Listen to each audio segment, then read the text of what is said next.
प्रिय छात्र छात्राओं, सुप्रभात। इस वीडियो ऑनलाइन शिक्षण प्रक्रिया में मैं सुरेशन मदर्स पब्लिक स्कूल बीसलपुर जनपद पीलीभीत से इस वीडियो में आप सभी का स्वागत है, अभिनंदन है। बच्चों, आज हिंदी रिमझिम में हमारा जो हिंदी विषय है उसमें रिमझिम नाम की जो बुक चल रही है, ये रिमझिम नाम की जो बुक चल रही है, इसमें आज हम सब लोग ये द्वितीय पाठ 2 फसलों के त्योहार, पाठ 2 फसलों के त्योहार पाठ 2 आज इस चैप्टर का अध्ययन करेंगे। प्रिय छात्रों, कठिन शब्दार्थ जो इस पाठ में पूरे कठिन शब्द आए हैं उनके मैंने ये सब वर्ड मीनिंग लिख दिए हैं। ये आप लोग बाद में जो है नोट कर लेंगे। सबसे पहले मैं आपको फसलों के त्योहार, ये जो शीर्षक है, इस पाठ का नेम है, उसके बारे में थोड़ा सा बताना चाहूंगा। यानी पूरा इस पाठ का सार क्या है वो थोड़ा सा समझने का प्रयास करूंगा। ध्यान से समझिए। इस पूरे पाठ में, हालांकि हमारे देश में, हमारा देश जो है वो त्योहारों का देश कहा जाता है। यहाँ पर समय समय पर कई प्रकार के पर्व होते रहते हैं, त्योहार होते रहते हैं। तो इन्हीं त्योहारों में से हमारा एक फसलों से जुड़ा त्योहार है, उसके बारे में पूरी बात आपको बताने के लिए मैं यहाँ उपस्थित हूँ। आप लोग ध्यान से सुनिए।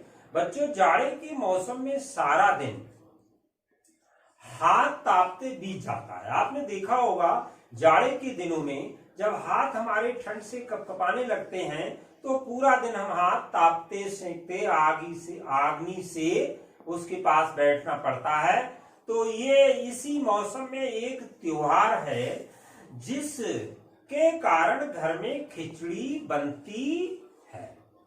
इसी मौसम से जुड़ा हुआ ये एक त्योहार है, फसलों का त्योहार। वो हमारे घरों में खिचड़ी बनती है। घर के सभी सदस्य साफ सुथरे कपड़े पहनते हैं।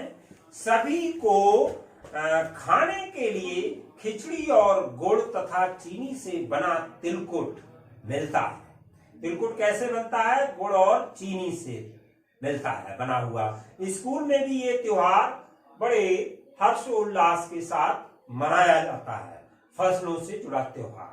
बच्चों, आप जानते हो कि 14 जनवरी के दिन भारत के लगभग सभी हिस्सों में फसलों से जुड़ा त्योहार मनाया जाता है। आपने देखा होगा, अभी पाठ को जब रीड करेंगे तो उसमें देखेंगे कि उत्तर प्रदेश, मध्य प्रदेश और बिहार में मकर संक्रांति, असम में बिहू, केरल में ओणम, तमिलनाडु में पोंगल, पंजाब में लोहड़ी, झारखंड में सरहुल, गुजरात में पतंग पर्व आदि ये मनाए जाते हैं। बच्चों, ये सभी त्योहार खेतों और फसलों से जुड़े हैं।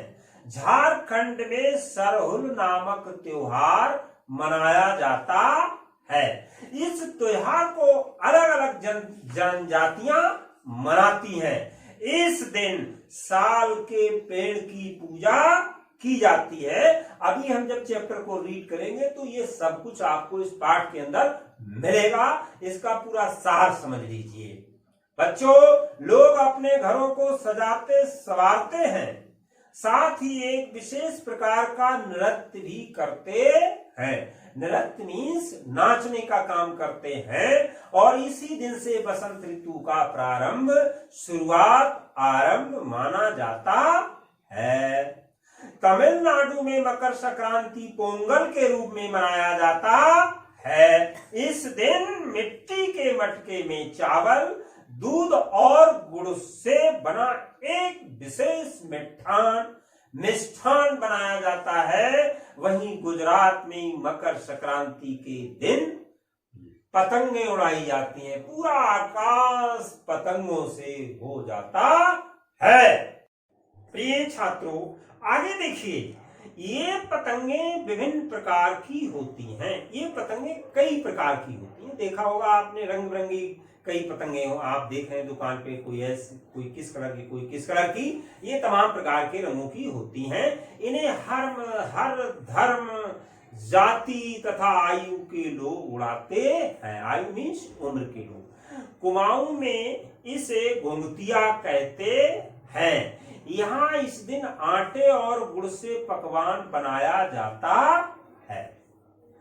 पकवान किससे बनाया जाता? आटे और गुड़ से। बच्चे बड़े ही उत्साह के साथ तथा रुचि के साथ ये पकवान खुद खाते हैं और पक्षियों को भी खिलाते हैं। इस प्रकार ये मकर संक्रांति भारत के विभिन्न राज्यों में अलग अलग प्रकार से मनाया जाता है। कई जगहों पर इस दिन पकवान भी बनाए जाते हैं तथा तिल दान किया जाता है। तिल जो है, अनाज के रूप में तिल है, उसको भी दान किया जाता है। तुम्हारे घर या इलाके में भी इस तरह के त्योहार अवश्य मनाए जाते होंगे। बच्चों, अब हम रीड करते हैं इस चैप्टर को।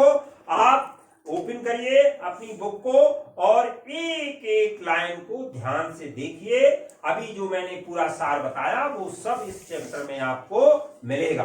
देखिए, सारा दिन बोरसी के आगे बैठकर हाथ तापते हुए गुजर जाता है। बोरसी कहते हैं बरोसी, मिट्टी की बनाई जाती है, उसमें अग्नि जला करके चारों ओर लोग तापते हैं, हाथ सेकते हैं, उसको कहते हैं बोरसी। कहाँ तो खिचड़ी के समय धूप में गर्माहट की शुरुआत होनी चाहिए और यहाँ हम सूरज के इंतजार में आस लगाए बैठे हुए हैं। पूरे 10 दिन हो गए हैं, सूरज लापता है। लापता का अर्थ होता है बच्चों खोया, और गुजर जाना, बीत जाना। बच्चों, आप पूरे 10 दिन हो गए, सूरज लापता है। आज सुबह तो रजाई से निकलने की हिम्मत नहीं हो रही थी। बाहर देखने से तो समय का अंदाज बिल्कुल नहीं हो रहा, लेकिन घर में हो रही चहल पहल अब पता चल रही है। रह रहकर कानों में कभी चौपाकल के चलने और पानी के गिरने की आवाज, तो कभी कभी किसी के हाथ लगाने की आवाज आ रही थी। जा भाग के देख, केरा के पत्ता आयल की ना। अब बच्चों, केरा का अर्थ होता है केला और आयल का अर्थ होता है आया, और चहल पहल का अर्थ आप सब लोग जानते हैं, शोर शराबा। आज ई के लोग के उठे के नई के का बोल जल्दी तैयार हो खस। अब तो उठने में ही भलाई है। नहा धोकर हम सभी एक कमरे में इकट्ठा हुए। दादा और चाचा ने क्या सफेद चकाचक मार लगी धोती और कुर्ता पहना हुआ है। चकाचक का अर्थ होता है चमचमाता हुआ, चमचमाता हुआ। खिचड़ी की ऐसन ठाए हम पहले कब बोना, देखनी सारा दे कनकना देता। पापा ने कहा शायद आज धोती में उन्हें ठंड कुछ ज्यादा लग रही है। सामने मचिया पर खादी की सफेद साड़ी पहने हुए दादी बैठी है। मचिया का अर्थ बच्चों क्या होता है? जो छोटी सी खाट होती है ना, उसको मचिया कहा जाता है। और आज दादी ने अपने बाल धोए हैं, झके सफेद सेमल की रुई जैसे हल्की फुल्की बाल। गौर से देखने पर भी काला बाल नजर नहीं आता, बिल्कुल धुली धुली सी लग रही है दादी। उनके सामने केले के कुछ पत्ते कतार में रखे हैं। कतार का अर्थ होता है पंक्ति, कतारें शब्द है तो पंक्तियां, और कतार मीन्स पंक्ति। बिल्कुल बच्चों देखिए, जिस पर तिल मिठा गुड़ चावल आदि के छोटे छोटे ढेर पड़े हुए हैं। हमें बारी बारी से इन सभी चीजों को छूने और प्रणाम करने के लिए कहा गया।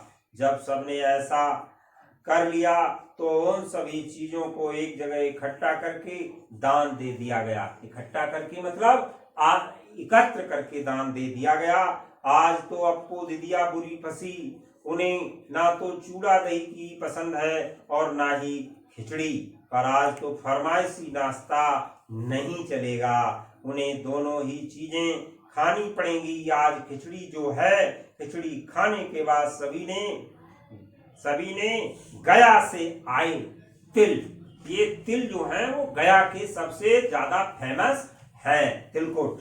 किस शहर का फेमस है तिलकुट? गया शहर का। गुड़ और चीनी के तिलकुट को बड़े चाव से खाया। चाव मीन्स रुचि से खाया। खाते खाते मैं सोच रही थी कि कितनी अलग है ना खिचड़ी जो अभी हम मना रहे हैं। स्कूल में हम जो खिचड़ी मनाते थे उसकी अलग ही मस्ती हुआ करती थी। और छुट्टी का दिन नाव में बैठकर गंगा नदी की सैर और फिर टापू पर बालू में दौड़ते हुए पतंग उड़ाना या उड़ाने की कोशिश करना, मतलब प्रयास करना। कितना मजा आता था, आनंद आता था। हाँ, इधर हम पतंग उड़ाते थे और वहीं थोड़ी दूर पर गुरुजी, बिमला, दिद्दा, आनंद जी, झिलमिट भैया सब मिलकर ईंट से बने चूल्हे पर बड़े बड़े कढ़ाओं में खिचड़ी बनाते थे। हम भी बीच बीच में अपनी पतंगों को सुस्ताने का मौका देते हुए, सुस्ताने मीन्स सस्तवाने का मौका देते हुए मटर और प्याज छीलने बैठ जाते। वैसी खिचड़ी फिर दोबारा खाने को नहीं मिली। वाकई ढंग कैसा भी हो, पर है ये खुशियों का त्योहार, हमारा फसलों का त्योहार, ये सब खुशियों का त्योहार है। जनवरी माह के मध्य में भारत के लगभग सभी प्रांतों मीन्स राज्यों में फसलों से जुड़ा कोई ना कोई त्योहार मनाया जाता है।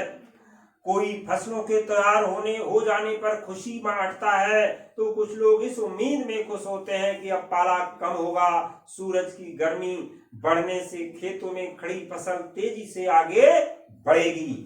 सभी प्रांतों और इलाकों का अपना रंग और अपना ढंग नजर आता है। इस दिन सब लोग अच्छी पैदावार की उम्मीद और फसलों के घर आने की खुशी का इजहार करते हैं। इजहार का अर्थ है बताने का काम करते हैं। इजहार मीन्स बताना।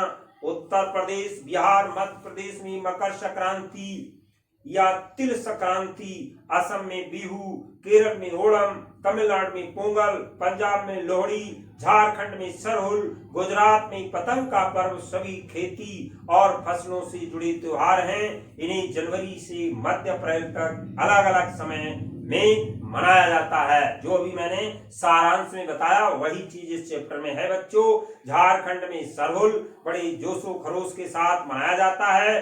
4 दिनों का इसका जश्न चलता रहता है। बच्चों आगे देखिए, अलग अलग जनजातियां इसे अलग अलग समय में मनाती हैं। संथाल लोग फरवरी मार्च में, तो ओराव के लोग इसे मार्च अप्रैल में मनाते हैं। आदिवासी आमतौर प्रकृति की पूजा करते थे। ये ध्यान से एक एक लाइन को पढ़िए, एक एक लाइन में से क्वेश्चन आएगा आपको एग्जाम में, इसलिए एक एक लाइन को बड़े ध्यान से देखिए। सरहुल के दिन विशेष रूप से साल के पेड़ की पूजा की जाती है और यही समय है कि जब साल के पेड़ों में फूल आने लगते हैं और मौसम बहुत ही खुशनुमा हो जाता है। खुशनुमा का अर्थ होता है आनंददायक। समझ जाइए आप लोग। स्त्री पुरुष दोनों ही ढोल मजीरे लेकर रात भर नाचते गाते हैं। चारों ओर फैली हुई छोटी छोटी घाटियां, लंबे लंबे साल के वृक्षों का जंगल और वहीं आसपास बसे छोटे छोटे गांव, लिपे पुते करीने से बुहारे और सजाए गए अपने घरों के सामने लोग पंक्ति में कमर में बाहें डालकर नृत्य करते हैं। बच्चों आज यहीं तक पढ़ेंगे, चैप्टर थोड़ा लंबा है। इसको शेष चैप्टर को फिर मिलते हैं अगले वीडियो में। तब तक के लिए देखिए, ये जो वर्ड मीनिंग लिखे हैं मैंने, ये सब कॉपी पर आप लोग नोट कर लेंगे। यहाँ से गुजर जाना, बीत जाना। लापता, खोया। चहल पहल का अर्थ होता है शोर शराबा। केरा का अर्थ होता है केला। आयल का अर्थ होता आया। चकाचक का चमचमाता। कतारें, इसका अर्थ होता है पंक्ति। तिलकुट का अर्थ होता है एक विशेष पकवान और सुस्ताना का अर्थ होता है आराम करना। इजहार का बताना। जोश और खरोश का अर्थ होता है उत्साह। खुशनुमा का अर्थ होता है आनंददायक। उफान का अर्थ होता है उबाल। गंडेरी का अर्थ होता है गन्ने की फांक और पकवान का अर्थ होता है भोज्य पदार्थ। अब ये सब आप नोट कर लेंगे। फिर मिलते हैं अगली वीडियो में। वीडियो को आपने ध्यानपूर्वक सुना, बहुत बहुत धन्यवाद। फिर मिलते हैं ऑनलाइन शिक्षा प्रक्रिया में। तब तक के लिए नमस्ते।